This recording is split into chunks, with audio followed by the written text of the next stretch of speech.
untuk kita menaklukkan dunia. Berlarilah tanpa lelah sampai engkau meraihnya. Laskar pelangi takkan terikat waktu. Bebaskan mimpimu di angkasa, warnai bintang di jiwa.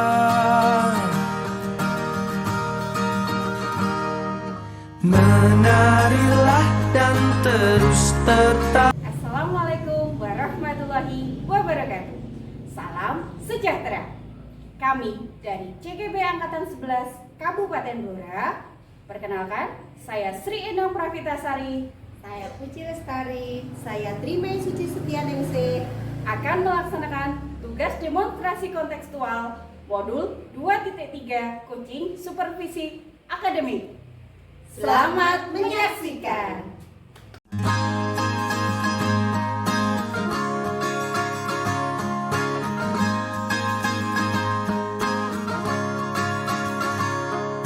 Mimpi adalah. Selamat pagi Bu Suti. Selamat pagi Bu Pravita. Bagaimana kabarnya hari ini?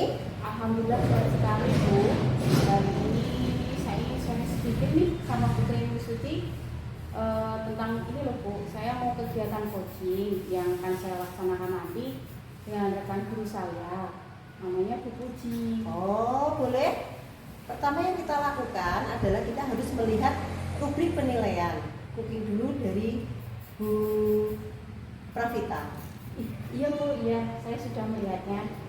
Jangan lupa untuk selalu mengingat prinsip coaching, yaitu kemitraan. Hubungan antara coach dan coacher adalah mitra yang setara, kemudian memberdayakan dengan bertanya reflektif dan mendalam. Terima kasih telah diingatkan ya Bu. Ya. Dalam coaching nanti itu saya akan selalu mengingat prinsip coaching. Saya juga berusaha memastikan percakapan yang akan dilakukan saat coaching menggunakan alur Tirta Bu. Ya, benar sekali Bu Pravita. Percakapan yang dilakukan harus sesuai dengan alur Tirta yang diawali menetapkan tujuan percakapan yang akan dicapai. Setelah itu dilakukan tahap identifikasi dan dilanjutkan dengan menetapkan rencana aksi. Dari sana dapat ditarik pertanyaan untuk menetapkan tanggung jawab yang akan dilaksanakan oleh coach. Nah, begitu Bu Pravita, kira-kira kompetensi coaching apa yang ingin Bu Pravita kembangkan? Siap Bu, saya ingin mengembangkan kompetensi mendengarkan secara aktif Bu. Oh iya ya. Lalu kompetensi mana yang secara spesifik ingin diobservasi? Begini Bu, coach saya ini nanti bernama Bu Puji Lestari ya. Nanti saat Bu Puji menyampaikan permasalahannya terkait pembelajaran di kelas, saya ingin lebih mampu mendengarkan dengan aktif saat menyampaikan permasalahannya. Dengan demikian nanti saya dapat memberikan respon dengan memberikan pertanyaan yang tepat dan sesuai dengan kebutuhan yang diinginkan oleh Bu Puji. Oh begitu ya Bu Pravita. Lalu indikator ketercapaian dari tujuan pengembangan yang diinginkan itu apa Bu Pravita? Begini Bu, tujuan pengembangan yang saya inginkan akan tercapai dapat dilihat dari 3 indikator. Pertama, bila saya mampu tidak memberikan asumsi atau anggapan tertentu tentang situasi yang belum tentu benar. Kemudian yang kedua, bila saya mampu untuk tidak memberikan judgement atau label ataupun penilaian tertentu terhadap Bu Puji. Nah, yang ketiga yaitu bila saya mampu untuk tidak melakukan asosiasi atau mengaitkan cerita Bu Trey dengan pengalaman yang saya miliki. Baiklah Bu Pravita, dalam observasi nanti saya akan fokus untuk memperhatikan 3 indikator yang telah Ibu Pravita sebutkan tadi. Semoga lancar dan sukses ya Bu. Terima kasih Bu, saya akan berusaha sebaik mungkin. Maaf Bu, kegiatan coaching dengan Bu Puji akan segera saya mulai. Saya minta izin untuk melakukan coaching secara luring ya Bu. Iya Bu, silakan.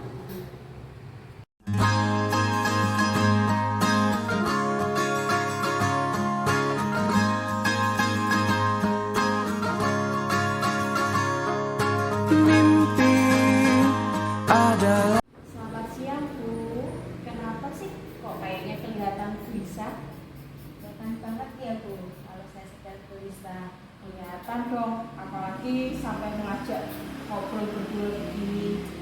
Sebenarnya nggak ada apa-apa sih Bu, cuma saya butuh teman curhat untuk di-coaching sebentar nih mengenai masalah murid dan pembelajaran di kelas saya. Oke, siap Bu. Semoga bisa saling mencerahkan ya nanti. Nah, Bu, dari pembicaraan kita sekarang, apa sih yang ingin Ibu dapatkan? Saya ingin mendapat ide segar untuk menciptakan kondisi yang kondusif supaya murid saya bisa fokus ketika mereka mengikuti pembelajaran saya setelah pergantian jam pelajaran. Oh, jadi Ibu ingin menciptakan fokus atau kondisi yang kondusif setelah murid berganti jam pelajaran. Iya Bu, seperti itu yang saya harapkan. Situasinya seperti apa sih sekarang ini? Setelah jam olahraga berakhir, biasanya murid-murid tidak langsung ke kelas. Mereka malah pergi ke kantin. Dan ketika saya sudah berada di kelas, mereka pun malah asik dengan jajanannya dan kurang memperhatikan pelajaran saya. Apa sih ya Bu yang mempengaruhi hal itu sih? Atau mungkin karena mereka lelah setelah berolahraga ya Bu. Atau terlalu asik di luar sehingga timbul kebosanan saat kembali ke kelas. Nah, situasi apa sih yang Ibu inginkan? Yang saya inginkan supaya mereka bisa konsentrasi pada jam pelajaran saya, menciptakan pelajaran yang menyenangkan, selain itu memberikan fokus mereka terlebih dahulu. Nah, menurut Ibu, apa yang membuat Ibu bisa mewujudkannya? Mungkin saya harus bisa menciptakan suasana yang menyenangkan yaitu di kelas ya. Selain itu saya juga harus bisa membuat mereka fokus terhadap pelajaran yang saya bawakan. Ya, itu ya Bu ya. Nah, oh gitu ya. Dari skala 1 hingga 10, di mana posisi Ibu sekarang? Nah, dalam pencapaian tujuan yang Ibu inginkan tersebut. Posisi saya dalam mencapai tujuan yang saya inginkan mungkin masih di angka 6 Bu. Menurut Ibu, apa kekuatan dalam mencapai tujuan tersebut? Saat ini setidaknya saya sudah memiliki pengetahuan tentang pembelajaran sosial emosional Bu. Mungkin hal tersebut akan membantu saya. Nah, apakah ada hambatan atau gangguan yang dapat menghalangi Ibu dalam meraih tujuan tersebut? Ini saya perlu sedikit waktu untuk mengintegrasikan pembelajaran sosial emosional dalam KTP saya nanti. Oh, gitu ya Bu ya. Nah, menurut Ibu, apa kira-kira solusi terbaik untuk meminimalisir hambatan tersebut? Saya akan secepatnya membuat KTP tersebut Bu dan memilih cara yang tepat dalam pembelajaran nanti. Oke, kalau begitu, nah sekarang rencana Ibu apa sih? Saya akan melakukan pembelajaran sosial emosional di kelas saya, terutama praktik kesadaran penuh atau mindfulness untuk mengembalikan fokus murid setelah pembelajaran olahraga. Nah, oke, nah apa sih strategi yang akan Ibu gunakan? Saya akan melakukan teknik stop, yaitu berhenti sejenak, ambil nafas dalam, amati sensasi pada tubuh, selesai kemudian lanjutkan. Saya juga akan menggunakan musik instrumental sebagai pengiring dalam praktik teknik ini. Kemudian saya akan membuat kuis singkat untuk membuat murid lebih tertarik dan senang belajar. Iya. Nah, apa sih kriteria keberhasilan rencana yang Ibu lakukan tadi? Untuk kriteria keberhasilan, tentu saja murid menjadi lebih fokus saat belajar dan senang dalam mengikuti pelajaran saya. Iya Bu. Jadi apa sih yang dilakukan Ibu setelah sesi ini dari alternatif tadi? Saya akan segera mempersiapkan rencana pembelajarannya supaya dapat saya terapkan di kelas saya, Bu. Oke, sekarang target untuk melaksanakan rencana aksi tersebut kira-kira kapan ya Bu ya? Untuk saya 1 minggu. Oke, nah sekarang biar kita tahu dalam waktu 1 minggu itu sudah ada progresnya gimana sih Bu? Bagian lagi ya, minggu depan nanti saya akan ceritakan update-nya. Setuju Bu, ya setuju, oke lah ya Bu. Nah, menurut Ibu siapakah yang perlu dimintai dukungan untuk menjaga komitmen yang Ibu akan lakukan itu? Yang pasti saya akan berkolaborasi dengan rekan sejawat saya Bu dalam merencanakan pembelajaran ini dan akan menyampaikannya kepada kepala sekolah juga. Nah, wah luar biasa sekali ya Bu. Nah, jadi komitmen Ibu adalah berkolaborasi dengan rekan sejawat. Betul Bu. Ya, pertanyaan terakhir nih Bu ya. Apa yang dapat disimpulkan dari sesi ini? Nah, setelah saya ngobrol dengan Bu Pravita, puji Tuhan saya ada pencerahan dan mendapatkan izin untuk mengembalikan fokus anak setelah mereka selesai olahraga, yaitu dengan menggunakan komputer, dengan musik instrumental. Kemudian sebelum masuk ke materi pembelajaran saya akan mulai dengan memberikan quiz singkat agar mereka lebih tertarik dan senang belajar. Wah, keren ya Bu ya. Semoga rencana aksinya ini bisa berjalan dengan baik dan semoga bermanfaat ya Bu hasil diskusi kita hari ini. Ya Bu, terima kasih sekali sudah menemani saya. Jadi sama-sama Bu.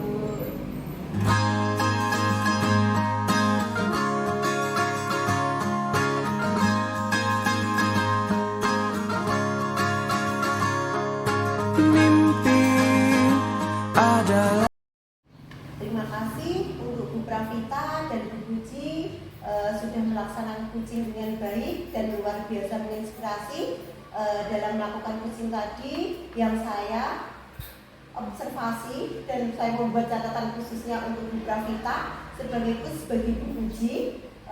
Bu Pravita telah melakukan percakapan menggunakan alur tirta dengan tepat. Ya, saya mencatat Bu Pravita telah menanyakan tentang tujuan yang akan dicapai dalam coaching. Bu Pravita juga telah melakukan identifikasi keadaan dan mengaitkan dengan fakta-fakta yang ada. Setelah itu menggali ide-ide dari Bu Puji dengan menanyakan rencana aksi dan juga telah membuat pertanyaan yang sesuai dalam menetapkan komitmen atau tanggung jawab yang akan dilakukan oleh Bu Puji.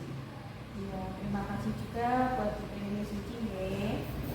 Nah, Bu Pravita, menurut Bu Pravita, apa saja yang telah Bu Pravita lakukan dalam coaching tadi terkait indikator keberhasilan yang telah Bu Pravita sebutkan dalam percakapan kita di awal tadi pada tahap praobservasi? Ya, baik ya Bu. Nah, menurut saya Bu Mia, saya telah fokus pada kompetensi yang saya inginkan dan juga saya kembangkan yaitu kemampuan mendengarkan secara aktif. Saya telah melakukan apa yang menjadi indikator keberhasilan saya selama melakukan coaching, yaitu pertama saya tidak memberikan asumsi ataupun anggapan tentang situasi yang belum tentu benar. Nah, kemudian yang kedua saya juga tidak memberikan judgement ataupun label ataupun penilaian tertentu terhadap Bu Puji tadi. Dan yang ketiga yaitu saya tidak melakukan asosiasi atau mengaitkan cerita Bu Puji dengan pengalaman yang saya miliki. Saya setuju sekali Bu Pravita. Dari catatan saya telah melakukan observasi selama Bu Pravita melaksanakan daily coaching bersama Bu Puji sebagai Puji. Saya mengamati bahwa Bu Pravita telah mampu untuk fokus pada kompetensi yang diinginkan dan dikembangkan, yaitu kemampuan mendengarkan secara aktif. Bu Pravita telah melakukan apa yang menjadi indikator keberhasilan selama melakukan coaching, yaitu pertama, Bu Pravita mampu tidak memberikan asumsi atau anggapan tertentu tentang situasi yang belum tentu benar. Yang kedua, Bu Pravita juga mampu untuk tidak memberikan judgement atau label atau penilaian tertentu terhadap Bu Puji. Dan yang ketiga yaitu Bu Pravita mampu untuk tidak melakukan asosiasi atau mengaitkan cerita Bu Puji dengan pengalaman yang dimiliki. Dengan demikian, tiga indikator keberhasilan yang telah ditetapkan pada tahap praobservasi telah tercapai dengan baik. Ya, terima kasih ya Bu ya. Nah, alhamdulillah saya juga telah mampu meningkatkan kemampuan saya dalam melakukan kegiatan coaching ini. Nah, terutama kompetensi mendengarkan aktif yang menjadi tujuan utama dalam kegiatan coaching hari ini. Keren sekali Bu Pravita, coaching tadi telah dilakukan dengan baik. Nah, kira-kira kompetensi apa lagi nih yang dikembangkan Bu Pravita berdasarkan hasil melakukan coaching yang barusan dilakukan? Siap Bu. Nah, untuk selanjutnya itu saya ingin mengembangkan kompetensi mengajukan pertanyaan berbobot Bu. Karena dengan kompetensi tersebut, coach akan mampu menggali keadaan untuk dapat dihubungkan dengan fakta-fakta yang dialami oleh coach. Bila hal ini tercapai, maka coach akan lebih mampu menggali ide-ide baru sebagai solusi yang akan ditemukan sendiri oleh coach dalam menentukan rencana aksinya nanti seperti itu. Wah, sekali Bu Pravita, saya ikut terinspirasi dengan semangat Bu Pravita ini. Semoga dengan sering berlatih, kemampuan dan kompetensi Bu Pravita sebagai coach akan semakin terasa dan semakin terampil dalam melakukan kegiatan coaching ya Bu ya. Ya, terima kasih ya Bu. Nah, begitu Bu Pravita dan Bu Puji, kegiatan praobservasi dan kegiatan utama yaitu coaching serta kegiatan pasca observasi telah dilakukan. Apakah masih ada yang ingin ditanyakan mengenai hal ini? Tidak Bu, sepertinya. Nah, terima kasih juga atas kerjasamanya ya Bu ya. Sama-sama Bu Pravita dan Bu Puji. Kalau begitu saya pamit dulu ya. Semoga kita masih bisa ketemu lagi dalam kesempatan berikutnya. Amin Bu. Salam bahagia ya buat Putri ya. Ya Bu, salam bahagia juga buat Bu Pravita dan Bu Puji. Ya.